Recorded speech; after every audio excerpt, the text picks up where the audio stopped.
ये करना है। बट फिर जो अच्छा वाला मोटिवेशन कि हाँ बस करना ही है वो 12th के बाद आया था। बाकी यूपीएससी का तो काम ही हमें सरप्राइज करना है हर साल। वो करते ही उनका मतलब काम ही ये है कि वो बच्चों को हमेशा हैरान परेशान ही देखे। पहला सवाल था कि जब रिजल्ट आया उसके बाद नए नए रिश्तेदार बन गए हैं कि नहीं? जी ये सबके साथ होता है तो जी हाँ। कई बार बच्चे पूछते यार मैं फ़ोन चलाता हूँ, घर वाले बोलते फ़ोन ना चलाता होता तू भी IAS PCS बन जाता, रील्स देखता रहता, शॉर्ट देखते रहता। तो आप भी देखते थे कि नहीं देखते थे उस टाइम पे? आप बता रहे थे दिल्ली आए हैं दोस्तों से मिलने, इन लोगों ने भी कुछ भूमिका निभाया? क्योंकि अभी तो बोल रहे हैं कि देख दोस्त मैं बोलता था कि तेरा हो जाएगा ऐसा कुछ था? नमस्ते, स्प्रिंट लाइव देख रहे हैं और आज हमारे साथ अदिति मैम है जिन्होंने यूपीएससी में 57 रैंक के साथ IAS का पद हासिल किया है। और ख़ास बात है कि मैम यूपी से हैं और यूपी से मैं भी हूँ, तो प्रयास करेंगे ढेर सारी बात करेंगे और अपनी बात को भी मैम रखेंगी। मैम आई थिंक 23 मई को रिजल्ट आया था दोपहर में, तो उस समय क्या फ़ोन की स्क्रीन जो है उसको देखा जा रहा था कि रिजल्ट आ गया, कोई नोटिफिकेशन आ रहा है तो क्या रिजल्ट आ गया, ऐसा कुछ सीन था उस समय? जी बिल्कुल, इनफैक्ट सभी जितने भी लोगों ने इंटरव्यू दिया था सबके साथ ही यही हो रहा था। एंड सब लोग ही बहुत एंक्शियसली वेट कर रहे थे कि रिजल्ट आ जाए, बस पता चल जाए कैसे भी करके। बिकॉज इस बार इंटरव्यूज़ 3 महीने तक हुए हैं तो सब लोग काफ़ी डर में थे कि बस फाइनली रिजल्ट आ जाए। अच्छा, आपने जैसे परफॉर्मेंस किया था अपने प्रीलिम्स, मेंस और इंटरव्यू में, तो उससे क्या मन में दृढ़ निश्चय था कि हाँ मतलब मैं सेलेक्ट हो ही जाऊंगी जितनी मतलब सीटें हैं, या फिर उसमें कोई शंका थी कि मुझे फिर से देना पड़ेगा? आई मीन हर एक कोई जो भी एग्ज़ाम ये लिखता है, चाहे प्रीलिम्स हो या फिर पहली बार लिख रहा है या दूसरी बार, या कोई ऑफिसर है जो खुद दोबारा से अपीयर हो रहा है, आई मीन ये एग्ज़ाम ऐसा है कि आप कभी भी श्योरिटी से नहीं कह सकते कि आपका रैंक इतना अच्छा आ जाएगा या फिर आप क्लियर ही कर जाओगे।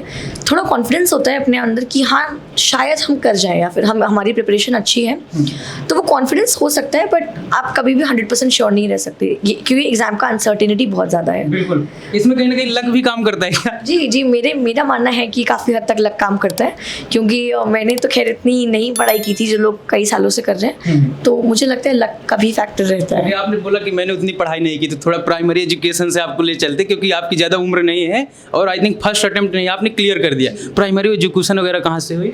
जी मेरा पूरा 12th तक की मेरी जो स्कूलिंग थी वो बरेली से ही थी, और उसके बाद फिर मैंने ग्रेजुएशन दिल्ली से किया था। ओके, ग्रेजुएशन आपने दिल्ली से किया था और ग्रेजुएशन कब पूरा हुआ था आपका? मेरा ग्रेजुएशन 2021 में कंप्लीट हुआ था और सोशियोलॉजी से मैंने BA किया था यहीं पे दिल्ली यूनिवर्सिटी से। पहली बार मन में कब आया था कि हाँ यूपीएससी जैसा कुछ ऐसा होता है, करना चाहिए? जी मोटिवेशन तो हमेशा से था, लाइक 7th 8th में था कि मुझे ये करना है। बट फिर जो अच्छा वाला मोटिवेशन कि हाँ बस करना ही है वो 12th के बाद आया था, क्योंकि मुझे लगा कि मुझे ग्रेजुएशन भी कुछ अच्छा ऐसा सब्जेक्ट से करना चाहिए जो मेरे इस फील्ड में काम आए। तो मैंने सोशियोलॉजी ऑप्ट किया और उसके बाद फिर मैंने ग्रेजुएशन ख़त्म होने के बाद 2021 से 2022 तक मैंने अच्छे से एक लग के तैयारी की ड्रॉप ईयर लेकर। तो उस समय ड्रॉप ले लिया था आपने? जी। तो आगे पोस्ट ग्रेजुएशन करना है या हो गया अब तो? एक्चुअली मेरा पोस्ट ग्रेजुएशन में दिल्ली स्कूल ऑफ इकोनॉमिक्स में मेरा हो गया था। अच्छा, हो गया था जी। तो मैंने उस समय आप प्रिपरेशन वगैरह कैसे मैनेज करते हैं? तो मेरा जून 2021 में मेरा ग्रेजुएशन खत्म हुआ और उसी साल नवंबर 2021 में मेरा दिल्ली स्कूल ऑफ इकोनॉमिक्स में एडमिशन हो गया था। मैंने 2-3 महीने वो ऑनलाइन पढ़ाई की थी उसमें, लेकिन फिर जब प्रीलिम्स नज़दीक आने लग गया, फरवरी की बात है ये, तो प्रीलिम्स अगले 3 महीने में था, तो मुझे लगा कि मैं एक ही चीज़ कर पा सकती हूँ ठीक से, तो मैंने वो कॉलेज छोड़ दिया अपना MA का और फिर मैंने इसी की तैयारी की केवल। फर्स्ट अटेम्प्ट में आपने क्लियर कर लिया? जी। इतना दृढ़ निश्चय था एकदम से कि हाँ हो जाएगा? नहीं, दृढ़ निश्चय ये था कि मैं कोशिश पूरी करूँगी, अपना 100% दूंगी, लेकिन ये नहीं पता था कि मेरा हो जाएगा। तो मैं इनफैक्ट अभी रिजल्ट आने से पहले भी मैं प्रीलिम्स की ही तैयारी कर रही थी दोबारा से, कि अगर नहीं हुआ तो मैं दोबारा, या फिर रैंक अच्छी नहीं आई तो मैं दोबारा से अटेम्प्ट दूंगी। अच्छा, प्रीलिम्स की बात कर रहे हैं आप, हमने रिव्यू किए, बच्चों से बात की, आपके संज्ञान में भी शायद होगा कि प्रीलिम्स का पेपर इस बार प्रीवियस ईयर के पेपर से बहुत ही अलग था, डिफरेंट था, तो उसके बारे में क्या कहेंगे आप? हाँ, पेपर क्योंकि जैसे पिछली बार भी ये जो पैटर्न चेंज हुआ है वो पिछले साल से होना शुरू हो गया था, क्योंकि उन्होंने ऑप्शंस थोड़े से डिफरेंट तरीके से दे रहे हैं और वो थोड़ा करंट अफेयर्स पे भी फोकस ज़्यादा कर रहे हैं, इंटरनेशनल रिलेशंस, तो कई चीज़ें चेंज हो रही हैं। तो इसलिए मैं मानती हूँ कि अभी आपको दिख रहा है जैसे कि यूपीएससी थोड़े चेंजेस ला रहा है, तो उसी हिसाब से हमारी प्रिपरेशन में भी हमें वो चेंजेस इनकॉर्पोरेट करने पड़ेंगे। बाकी यूपीएससी का तो काम ही हमें सरप्राइज करना है हर साल। वो करते ही उनका मतलब काम ही ये है कि वो बच्चों को हमेशा हैरान परेशान ही देखे। तो आपको बस इतना करना है कि क्योंकि सभी बच्चे एक जैसी फील्ड में हैं, आप कहीं ऊपर नहीं है, हर एक ने सेम तरीके से तैयारी की है, तो आप बस इतना रखिए कि आप अपनी तैयारी पे कॉन्फिडेंस रखिए और कोशिश करते रहिए कि जैसे जैसे एग्जाम की रिक्वायरमेंट चेंज हो रही है वैसे वैसे आप अपनी प्रिपरेशन में भी थोड़े चेंजेस लेके आइए। ये एक मंजिल है तो रास्ते भी होंगे, और एक मेंटर भी जो मुश्किलों को आसान बना दे। नतीजे संयोग नहीं होते, दूसरों से बेहतर स्कोर होते हैं। GS Score, an institute for civil services. Good career is a process, and mentoring at GS Score is driven by primarily two objectives. One is empowerment and another is excellence. This is what we are known for. कामयाबी की राह पर 1000 से भी ज्यादा निशान। GS Score।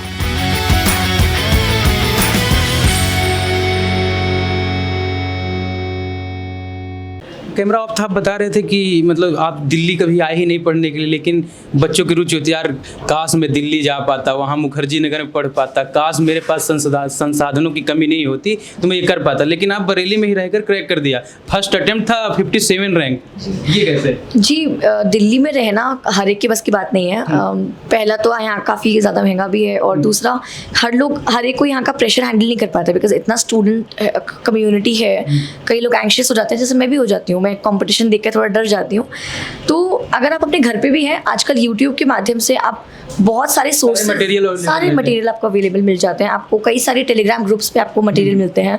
हर एक कोई टॉपर अपने मटेरियल अपने नोट्स अपलोड कर देता है, तो आपके पास मटेरियल की कमी कभी नहीं होती है। अगर आपको कोई टॉपिक समझना है तो आप यूट्यूब पे हमेशा डाल सकते हैं, आपको इतने चैनल्स मिल जाएंगे।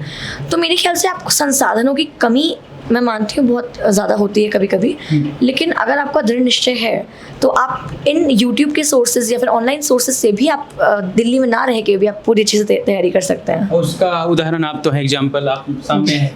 जी मैं अपने आप को उदाहरण नहीं मानती, लेकिन हाँ आप कर सकते हैं ज़रूर कोशिश। ओके मैम, अब पढ़ाई की बात करते हैं। जैसे आपने यूपीएससी क्लियर किया तो 3 स्टेप मुख्य होते हैं, प्रीलिम्स, मेंस और इंटरव्यू। अगर प्रीलिम्स की बात करें तो उसकी स्ट्रेटजी वगैरह जो आने वाले समय में बच्चे पेपर देंगे, अभी प्रीलिम्स हुआ भी, तो उनको क्या स्ट्रेटजी अपनानी चाहिए? मैं बस बोलूँगी प्रीलिम्स के लिए जनरली सब लोग यही सजेस्ट करते हैं, मैं भी यही बोलूँगी कि आप जितना हो सकता है आप रिवाइज कर लिए अपने टॉपिक्स को। जितना रिवाइज करेंगे उतना आपका रिकॉलिंग पावर तेज़ हो जाएगा, एंड उसके बाद आप जितने मॉक्स दे सकते हैं उतना ज़्यादा अच्छा है। तो बस जितने आप मॉक्स देते रहिए, अपना स्कोर धीरे धीरे इंप्रूव करते रहिए, और आप ये देखिए कि आप कहाँ पर आपकी गलतियाँ हो रही हैं। जैसे कई लोग मॉक्स देते हैं, नंबर नहीं आते तो बच्चे डीमोटिवेट हो जाते हैं, वो मॉक्स देना बंद कर देते हैं। तो आप बस ये करिए कि आप जहाँ गलतियाँ हो रही हैं आप उनको देखिए गलतियाँ हो कहाँ रही हैं, क्योंकि मॉक्स में आप चाहे आप 200 में से 200 ले आइए, उसका कोई फ़ायदा तो नहीं है, लेकिन आप बस ये देखिए आपकी गलती कहाँ हो रही है। तो मॉक्स होते इसलिए कि हम अपनी गलतियों पर सुधार करें। तो प्रीलिम्स के लिए बस सबसे ज़्यादा इंपॉर्टेंट ये है कि जहाँ आपकी गलती हो रही है आप उसको एनालाइज करके उसको सुधारिए, और जहाँ पे आप इम्प्रूवमेंट कर सकते हैं वो कीजिए, और फिर बाकी क्लियर होना तो उसमें लक भी। ओके, आप मॉक टेस्ट को कई बार इंगित कर रहे हैं, तो कहीं ना कहीं मॉक टेस्ट अहम भूमिका निभाता है, लेकिन इसमें सवाल ये होता है ना, कई बार लोग सुबह उठे, आंख मिले और मॉक टेस्ट दे दिया, कोई बोला कि फ्री टाइम होगा जब मैं दे दूंगा, मतलब सभी का समय निर्धारित नहीं रहता, लेकिन आपने यूपीएससी क्लियर किया और बता रहे हो कहीं ना कहीं अहम भूमिका निभा रहा था मॉक, तो आपके हिसाब से सही समय क्या होता है? जी आप या तो आप अपने अकॉर्डिंग देख सकते हो। जैसे मैं कभी कभी शुरुआत में क्या होता था कि मैं किसी भी वक्त कर लेती थी, जब मुझे लगता था मैं थोड़ा फ्री बैठी हूँ मैं कर लेती थी, लेकिन जैसे जैसे एग्ज़ाम नज़दीक आने लग गया तो मैंने जो यूपीएससी के टाइमिंग्स होते हैं एग्ज़ाम के, फॉर एग्जांपल 9:30 टू 10 उनका 11:30 का टाइम रहता है, तो मैंने उन्हीं निर्धारित समय पर, हाँ, तो मैं उसी हिसाब से अपना शेड्यूल प्लान करती थी कि अगर आज मैं एग्ज़ाम देने जा रही हूँ तो मैं 9:30 बजे लेके बैठती थी, उसी बीच में किसी को बोलती थी मुझे डिस्टर्ब ना किया जाए, तो वो 2 घंटे में बैठ के अपना पेपर 1 देती थी, फिर उसी हिसाब से मैं दूसरा पेपर भी उसी टाइम पे देने की कोशिश करती थी। कहीं ना कहीं घर को यूपीएससी भवन बना दिया कह सकते हैं। उसके अगला सवाल है मैम, जैसे कि स्टेप 1 तो समाप्त हुआ, यहाँ से क्लियर हो जाता है कि आप आगे जाएंगे कि नहीं, लेकिन एक मुख्य पड़ाव आता है, स्टेप 2 होता है जो मेंस होता है। मेंस में आपको बहुत ज़्यादा लिखना पड़ता है, बहुत ज़्यादा पढ़ना होता है। 2 सवाल थे मेंस के लिए, क्या आप मतलब जब प्रीलिम्स आप तैयारी कर रहे थे तब से शुरू कर दिया था, या दूसरा सवाल था स्ट्रेटजी आप मेंस के लिए क्या अपनाई? जी मैंने पहले से शुरू नहीं कर पाई थी, तो जो मेरी मेंस की प्रिपरेशन थी वो प्रीलिम्स और मेंस के बीच के 3 महीनों में ही हुई थी। वो इसलिए जी मेरी उसी में ही प्रिपरेशन हुई थी, क्योंकि उससे पहले मेरे पास टाइम ही नहीं था। मैंने ग्रेजुएशन करके 1 साल को जो ड्रॉप लिया था उसमें मैंने सिलेबस ही कवर कर पाई थी। तो जो मेन स्पेसिफिक चाहे आंसर राइटिंग था चाहे सिलेबस कवर करना था वो उन 3 महीनों में ही मैंने कवर किया। तो स्ट्रैटेजी की बात रही तो आप लाइक काफ़ी लोगों का कहना होता है कि आप आंसर राइटिंग पे डे 1 से फोकस कीजिए, बट मैं ऐसा कहूँगी कि डे 1 से आप नहीं कर सकते जब तक आपके पास कंटेंट नहीं हो। तो जब आपके पास कंटेंट होना इंपॉर्टेंट है। दूसरा स्टेज रहता है कि आप उस कंटेंट को अच्छे से रिवाइज कर लीजिए। कम से कम आप 2-3 बार रिवाइज करेंगे तब जाके आपको रिकॉल होता है वो, एंड ऑटोमेटिकली जब आपको रिकॉल होना शुरू हो जाएगा तो आप आंसर राइटिंग भी आराम से कर सकते हैं। तो आप आंसर राइटिंग तब शुरू करें जब आपको अच्छा खासा आपने रिवाइज कर लिया हो। फिर जब आप आंसर राइटिंग पे आते हैं उसमें भी कई पड़ाव होते हैं। जैसे हर एक कोई कोशिश करता है कि पहली बार में बहुत अच्छा आंसर लिखे, वो पॉसिबल नहीं है। तो शुरुआत में आप जैसा भी आंसर लिखते हैं आप उसकी धीरे धीरे करके आप उसको इम्प्रूव कर सकते हैं कि आप देखिए आपकी कमी कहाँ हो रही है। आजकल तो बहुत सारे टॉपर्स की बुक लिस्ट आंसर शीट्स जी मॉक टेस्ट की वो अवेलेबल होती हैं। तो आप देखिए कि वो ऐसा उन्होंने क्या लिखा है। मैंने जैसे एनालाइज किया था, मैंने देखा था कि वो लोग बहुत सिंपल भाषा में लिखते थे, पॉइंट्स पे लिखते थे, अपनी बात को कम शब्दों में जी। तो आपको बस कम शब्दों में बात करनी है और बहुत सिंपल लैंग्वेज, आपको बिल्कुल सीधी सादी भाषा में उसमें लिखना है। और आप कोशिश करिए कि आप हर क्वेश्चन में उतना ही टाइम दीजिए जितना रिक्वायर्ड है, और उस हिसाब से फिर आप जब आंसर राइटिंग करेंगे आप धीरे धीरे करके इंप्रूव करेंगे जो गलतियां हो रही हैं। और कोई ऐसा नहीं है कि आप परफेक्ट आंसर एक दिन लिखना शुरू कर देंगे, प्रैक्टिस से आपको अनुभव आ जाएगा। जैसे आपने बताया कि जो आपने प्रीलिम्स और मेंस का समय अंतराल था 3 महीने का था, तो कई बार होता है ना बच्चे कमेंट भी करते यार 3 महीना पहले पढ़े थे लेकिन जब एग्जाम आता तो उस समय भूल जाते, तो उसको रिकॉल कैसे करें? क्या नोट्स भी इसमें अहम भूमिका निभाता है? जब मेरी बात ले लीजिए, मैंने पूरा इंटरव्यू देने के बाद भी जब मैं प्रीलिम्स के लिए पढ़ाई कर रही थी तो भी मुझे वो सिलेबस मैं भूल गई थी, काफ़ी हद तक भूल गई थी। तो वो रिवीजन तो आपको करना ही करना पड़ेगा, और स्पेशली प्रीलिम्स के लिए आप 1 हफ्ते में आप पूरा सिलेबस कवर करोगे, आप अगले हफ्ते फिर भूल जाओगे। तो ये मानिए कि ये सब चीज़ हर एक के साथ हो रही है, अकेले आपके साथ नहीं है। तो आप ये प्लान करिए कि आपको एग्जाम में अपना ऑप्टिमम लेवल देना, तो आप एग्जाम से पहले एक फाइनल रिवीजन अच्छे से करके जाइए। उसके पहले आपको जितना टाइम मिलता है, जितनी बार आप कर सकते हैं उतना आप रिवाइज कीजिए, वो जितनी बार होगा उतना अच्छा है आपके लिए। लास्ट क्वेश्चन था मैम, जैसे एनसीईआरटी होता है, एनसीईआरटी कहीं ना कहीं अहम भूमिका निभाता है। हमने कई टॉपर से बात की, कोई कहता है कि इसमें जो शब्द चयन होते हैं वो कहीं ना कहीं कठिन होता है, समझ से परे होते हैं। तो आपके नज़रिए से क्या मतलब एनसीईआरटी पढ़ना चाहिए या कोई और बुक सजेस्ट करेंगे? मैंने एनसीईआरटीज़ अपने ग्रेजुएशन के टाइम पे थोड़ा बहुत पढ़ी थी, लेकिन उतना ध्यान से नहीं किया था, बट हाँ थोड़ा बहुत।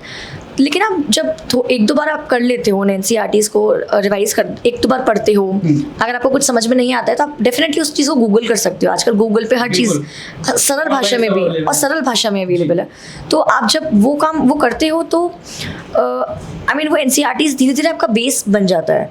तो अगर आपके पास ऑलरेडी आपको लगता है कि आपका बेस स्ट्रॉन्ग है, आपको एनसीईआरटी की ज़रूरत नहीं है, तो आप छोड़ भी सकते हो उनको। लेकिन आपको लगता है कि आपको ज़रूरत है, आपका फाउंडेशन क्लियर नहीं है, तो आप एनसीईआरटी से शुरुआत ज़रूर कर सकते हो। वहाँ से आपकी मजबूती जो फाउंडेशन वो मौजूद। ओके मैम, लास्ट सवाल था, जैसे कि लास्ट स्टेप होता है, अंतिम चरण होता है इंटरव्यू, वहीं से तय होता है कि आप अधिकारी बनेंगे या नहीं बनेंगे, उसमें आगे जाएंगे कि नहीं जाएंगे। तो इंटरव्यू में कुछ ऐसे सवाल जो आप दर्शकों को बताना चाहें कि कुछ इंटरेस्टिंग क्वेश्चन रहे होंगे? जी, पहला क्वेश्चन ही मुझसे ये पूछ ले, मुझे एक्सपेक्टेड था कि मुझसे कुछ और मेरे बारे में पूछेंगे या फिर मेरे शहर के बारे में, स्टेट के बारे में।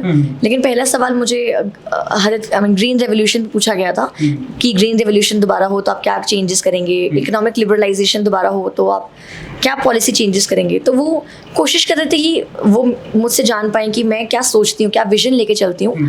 और कुछ क्वेश्चंस मुझसे थे कि मैं फिलोसफिकल लेवल पे क्या सोचती हूँ। उन्होंने मुझे कोट दिया था महात्मा गांधी जी पर, तो एक वो सवाल था। दूसरा मेरी सोशियोलॉजी जैसा सब्जेक्ट था, तो उन्होंने अर्बनाइजेशन पे मुझसे क्वेश्चन पूछे थे, शहरीकरण जो हो रहा है और आजकल किस तरीके से जैसे यंग पॉपुलेशन बाहर चली जाती है, तो गाँव में, छोटे शहरों में जो ओल्ड पॉपुलेशन है वो रह जाती है, तो आप उनके लिए क्या करेंगी। कहीं ना कहीं सामाजिक मुद्दे से जुड़े हुए सवाल, मुद्दों से। जी, मेरी सोशियोलॉजी से रिलेटेड मुझसे क्वेश्चंस पूछे थे। तो ओवरऑल जो इंटरव्यू था बहुत अच्छा गया था। लोग बहुत आराम से आपकी बात सुनते हैं वहाँ पर बोर्ड में, तो एक बहुत अच्छा एक्सपीरियंस था। एक बार इंटरव्यू में सवाल पूछे जाते हैं ना कि जैसे मान लीजिए अगर आप IAS बन गए तो आपकी प्राथमिकता क्या होगी, आप समाज में क्या बदलाव लाना चाहेंगे। तो यही क्वेश्चन अगर मैं पूछूं तो क्या आपका जवाब होगा? जी, समाज में आई थिंक हर लेवल पे बदलाव की ज़रूरत है किसी न किसी तरीके से। लेकिन मेरी भूमिका में ये अभी के लिए तो मैं बस ये कहना चाहूँगी कि जहाँ पर भी मुझे जो कार्य दिया जाएगा मैं उसमें बहुत अपना 100% दूंगी, जैसा मैंने इस एग्ज़ाम में दिया है।